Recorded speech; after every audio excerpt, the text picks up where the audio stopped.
नमस्कार, मी साटम. नरिमन हाऊसमध्ये आतमध्ये प्रवेश करण्याआधी काही फॅक्ट्स आणि फिगर समजून घेणं खूप जास्त गरजेचं आहे.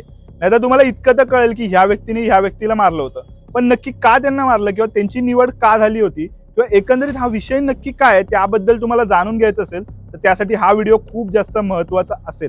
त्याचबरोबर या व्हिडिओ सिरीजच्या सुरुवातीला मी एक प्रश्न विचारला होता. बघा, एकंदरीत या दहशतवादी हल्ल्यामध्ये जवळपास 166 लोक मृत्युमुखी पडली होती. त्याच वेळेला 300 लोक जखमी झाली होती. पण नरिमन हाऊस मध्ये आपल्या आई वडिलांबरोबर राहणारं एक 2 वर्षाचं बाळ मोशे नावाचं कशा प्रकारे या हल्ल्यामध्ये बचावलं गेलं त्याबद्दलचं एक खूप मोठा प्रश्नचिन्ह आहे. तर ह्या बेबी मोशेला नक्की कोणी वाचवलं असा सर्वात मोठा प्रश्न माझ्या मनात सुद्धा आहे.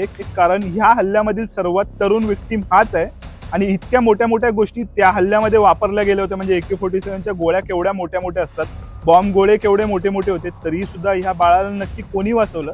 नॅनीने त्याला त्या बिल्डिंग मधून बाहेर काढलं होतं त्याच्या, पण एकंदरीत ह्या सर्व चकमकीमध्ये कशा प्रकारे त्याचा जीव वाचला आणि सध्या खरचटलं सुद्धा नाही त्याला, हा सर्वात मोठा प्रश्न माझ्या मनामध्ये होता.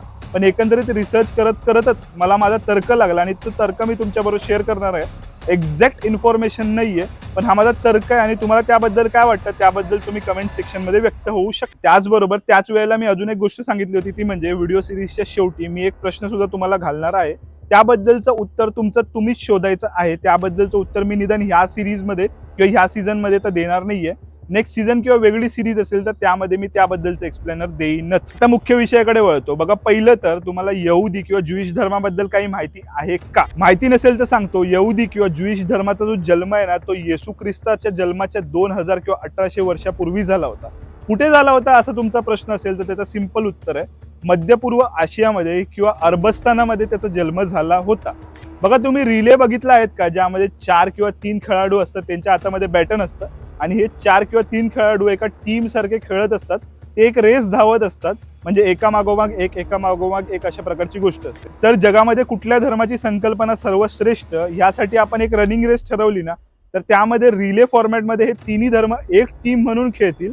कारण ह्या तिन्ही धर्माची जी संकल्पना आहे ना, ती बऱ्यापैकी साम्य आहे आणि एकंदरीत या सर्वांचे प्रेषित आहेत ना, ते सुद्धा जवळपास सर्व सारखेच आहेत. म्हणजे बघा, यहुदी धर्मातील जो मोशे आहे ना, तो ख्रिश्चन धर्मातील मोझेस असतो आणि इस्लाम धर्मामधील मुसा असतो किंवा सोलेमानचा सुलेमान होत. टिकांचं तुम्हाला हे वाक्य माहिती आहे? कितीही संकट आली, आभाळ जरी कोसळलं तरी त्यावर पाय ठेवून उभा राहीन मी.